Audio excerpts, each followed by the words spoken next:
Hey, Internet. If you'd just like to open wide, sir. Okay. You going anywhere nice on your holidays? I think Yeah, don't try and talk when my hands are in your mouth, sir. My wife and I are thinking of going abroad this year. Dudley. She's got family in the zoo over there. You got kids? Please don't talk when my hands are in your mouth, sir. Hi. Could do with a fill-in here, actually, at the back. Is it mainly bananas you eat? I won't tell you again, sir. Please don't try and speak when I'm working inside your mouth.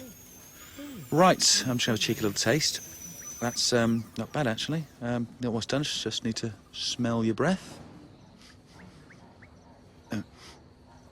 Oh, God, that is rank. I think I need to lie down. Oh, God. Welcome to Worldview Everlasting, your favorite YouTube addiction.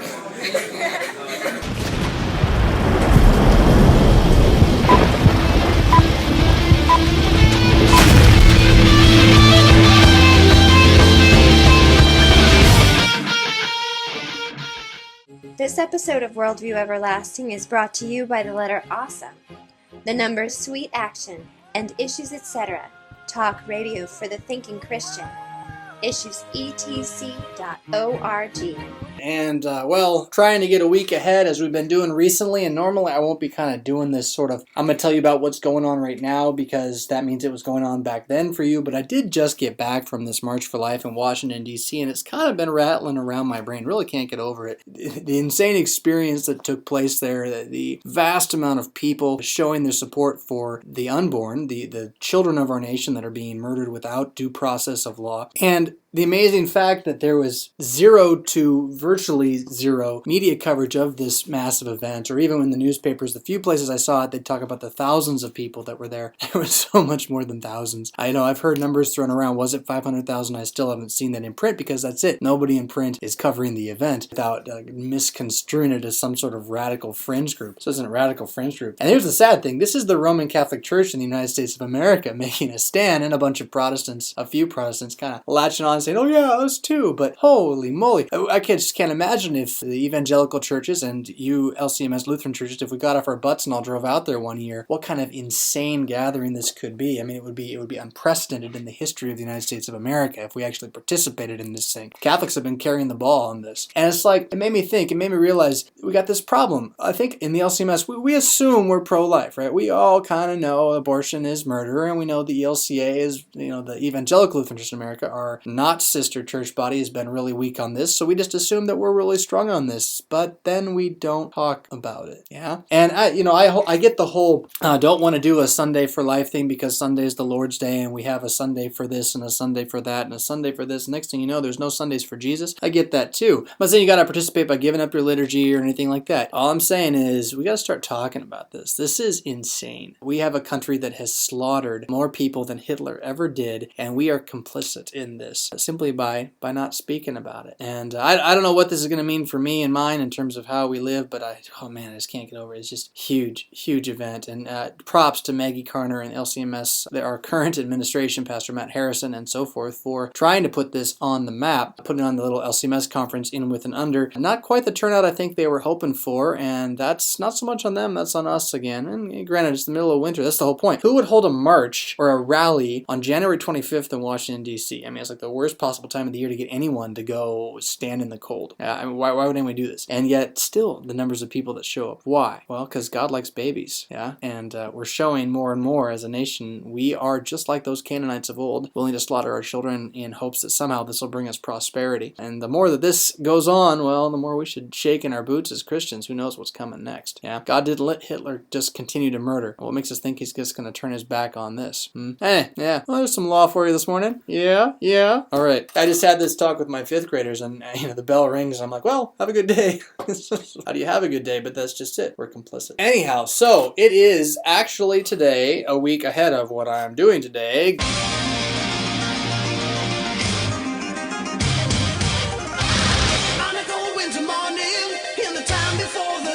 And the upcoming text from Luke chapter 9, verses 28 to 36 is that wonderful text about, or one of the wonderful texts about, the Transfiguration. I asked my 5th graders today if they even knew what the Transfiguration was, and they all kind of went, huh? And I said, you know what the feeding 5,000 was? And they're like, oh yeah, okay. So apparently Transfiguration is one of those stories in school we don't talk about as often as we maybe could, and yet it is kind of the most fascinating of all things, maybe shy of the wormhole in the sky over Jesus' baptism, but it's right up there with that in terms of things that were unexpected in Jesus' life that just, well, they blew everyone away who was able to see it. So, it was about 8 days after Jesus has begun teaching his 12 disciples that he is going to suffer and die on the cross. In fact, that it is necessary, that this must take place. In Luke's gospel, Peter doesn't actually argue with him, which is kind of interesting in and of itself, but he doesn't argue about this whole, no, Jesus, never be it so to you. Jesus just is telling them this is what's going to happen. And he talks about how if anyone would follow him, then they must take up their cross and follow him, meaning that to be a Christian is to be dead. And this happens in more ways than one. This isn't some law you're going to achieve, like you go out there and be dead to the world. This is just the fact of what baptism has done to you. It has killed you. You are crucified with Christ. It is no longer you who live, but Christ that lives in you. Now your old flesh continues to wrestle against you as it dies, because it doesn't want to die without taking you with it, right? So it's trying to pull you back in. Easy, pull me, Joey!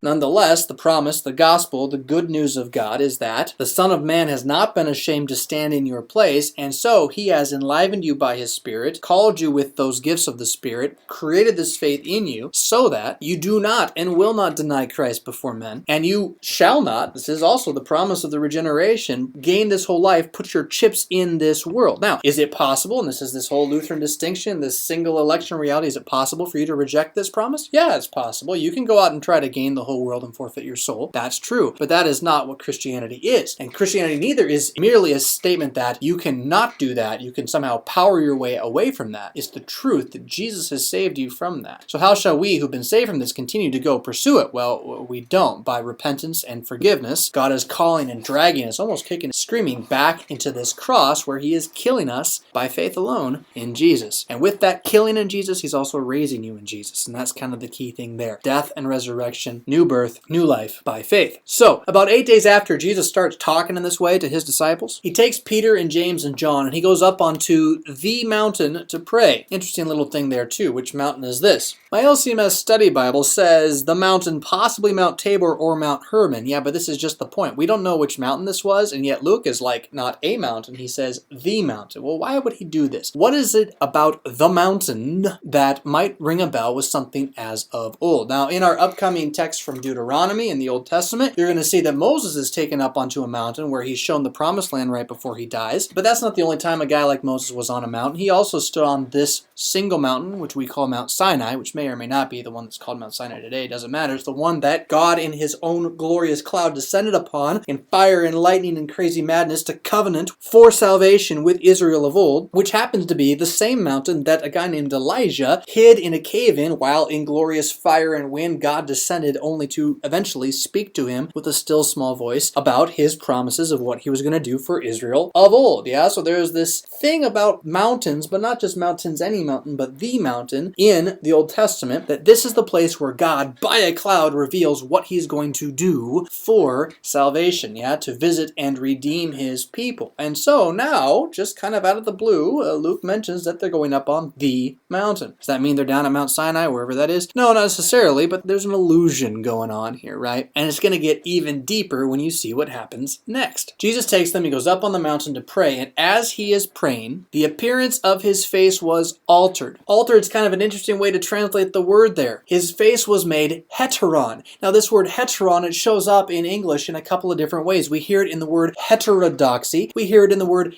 heterosexual, right? What does heteron mean? It means different. It's the opposite of homo, which means like, as in homonym, and homosexual, right? Homonym, something that sounds the same. Homosexual, to be attracted sexually to the same thing as yourself. Is that arrogant? As opposed to hetero, to be different in your sexuality, to be attracted to the opposite sex, or heterodoxy, to teach a different glory than God has actually spoken, right? It's like heresy in one sense there. It is a false teaching. Heterodoxy, false teaching, different teaching. Well, Jesus here now is praying and his face becomes heteron, right? Different. It's not just altered, it ceases to be the face that he had. Now, what does that mean? I'm not exactly sure. We know from the other Gospels, it's glowy with crazy bright light, right?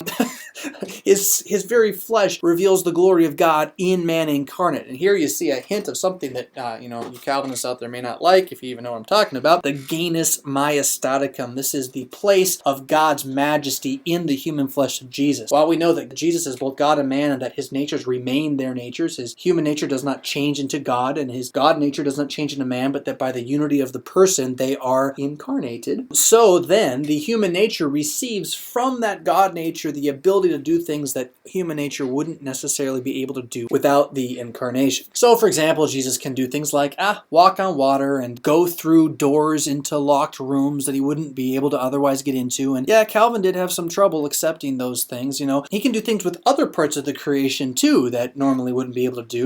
Take a couple pieces of bread and hand them out to thousands of people. And then this kind of leans into he can himself as human and God become bread and wine for you in his supper. Yeah. What? What? What?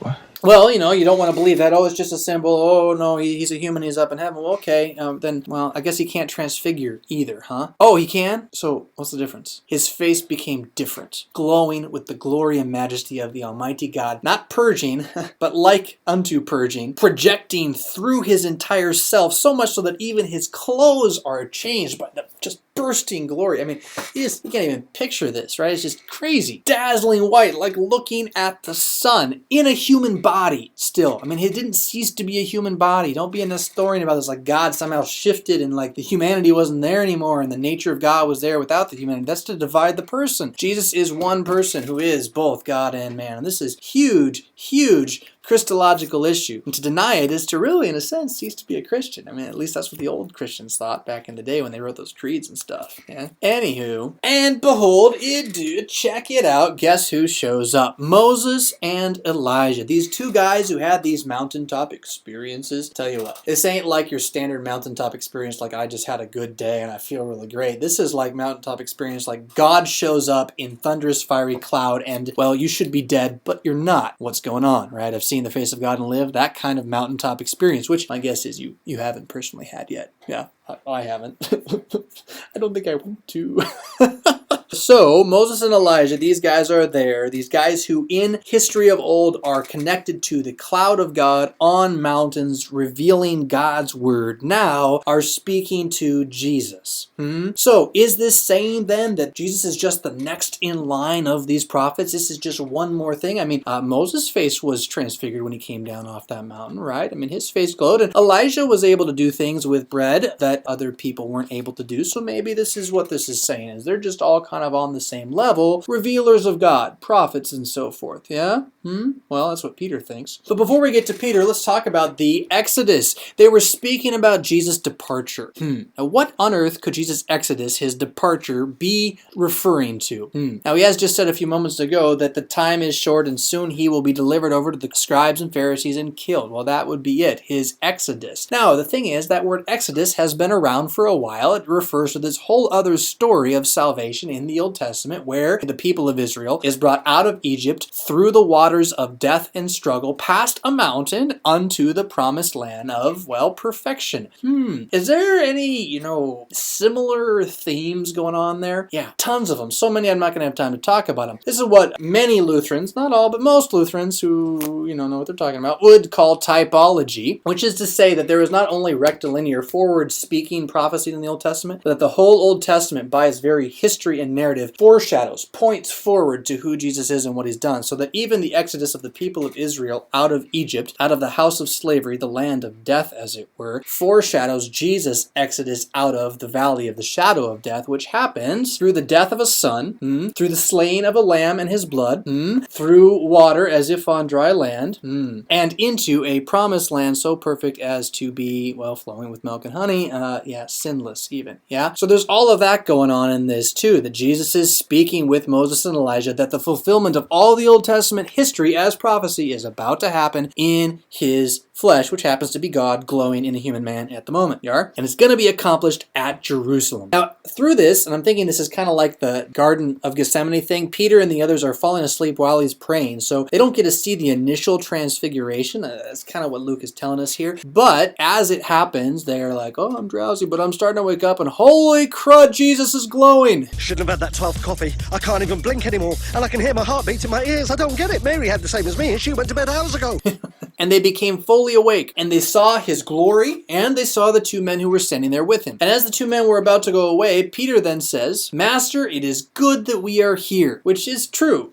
Maybe, probably. I mean, it's good to be near Jesus, right? Although he's betraying something here. He's betraying a misunderstanding. At least I think he's betraying that he thinks that Jesus is the Christ. He doesn't understand that this Christ is God. Yeah? Not in his fullness. Not in a way in which he could have anything like a genus maestaticum, at least. What? Yeah. Because he says, let us make 3 tents, skene, tabernacles, shelters, with throwback to places of worship. That's what tents were often, but it could also be like a monument that would say that this kind of thing happened so that we could remember what had happened. Let us make 3 of these things, one for you and one for Moses and one for Elijah, because, you're all great and awesome and do stuff on mountains. But he doesn't really know what he's saying. Yeah, and that's what Luke then immediately says. He doesn't quite get this. He has overreached a little bit. Previously, he has said that Jesus is the Christ of God, but yeah. As he was saying this, though, it leads to something rather, wonderful. A cloud comes, like clouds of old, and it overshadows them all, and it scares the men as this cloud is coming and entering over them. So now you got a mountain, and now you got a cloud. And clouds in the Old Testament are just as important as mountains, because whenever God shows up, clouds show up. It happens repeatedly. You might remember how God entered into the tabernacle the first time and went into the Ark of the Covenant. How did he do it? As a cloud. When Solomon dedicates the temple, again, what shows up? A massive floating cloud. Of course, you got the pillar of cloud and fire that leads the people of Israel. So there's this whole presence of God in the cloud thing, which, by the way, is why we use incense in church sometimes. Not so much here at Bethany yet, but it's again representing this reality that in the Old Testament God showed up as a cloud. Well, what happens here? God shows up as a cloud, and it scares the bejeebies out of him, and rightly so. And then a voice from the Father comes out of this cloud, and it says, this is my Son, right? The Christ of God, which we know already, is my Son, is the inhabitation of my everlasting substance. Ousios, homoousios, similar substance to me, yeah? He is the eklelegmenos, the having been and remaining perfect participle, elected one, chosen one, the set apart special one. You want to talk about election and what the Bible says about election, you got to understand that there is only one who is elect, Jesus. And all who are in him are elect. All who are outside of him, not so much elect. Yeah? Here is the one I have elected to be the human through whom I live with man and buy back man from sin, death, and the devil. Not with gold or silver, but with his holy, innocent blood and with his precious suffering and death. Yeah? Yeah, you Lutherans know what I'm saying when I say that. Wink, wink. And yes, you other Protestants, you also know what I'm saying, but you don't.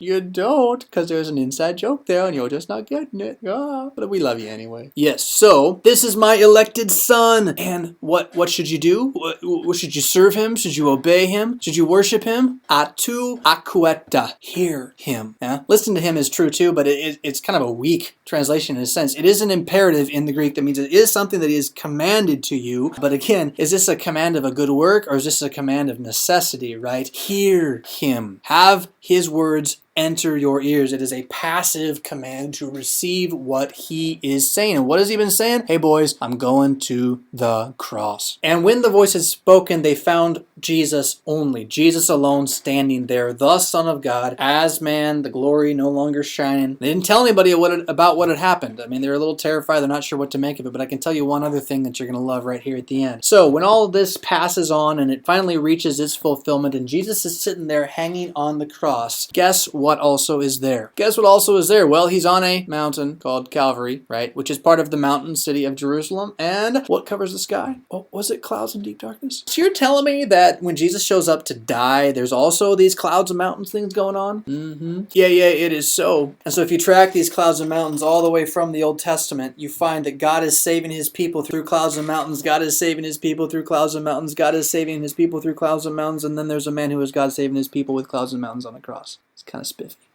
It keeps going all the way into the book of Revelation 2 at the end of the world and blah, blah, blah. But anyway, that's enough for now, right? Yeah? All right, so thanks for tuning in, guys. I feel out of it. March for Life, crazy stuff. You guys rock. We'll catch you on the flip side, and maybe Peter will throw in something funny right now. What does Gandalf say?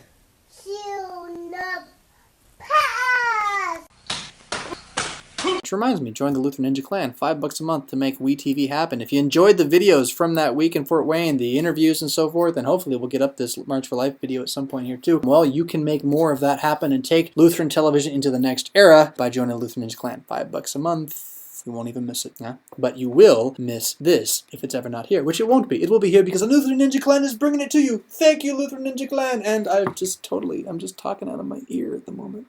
Bye. Oh, what a day. Network crash, lost me wallet, phone's run out of battery. Couldn't get any worse. Ugh. Oh, cracking stuff.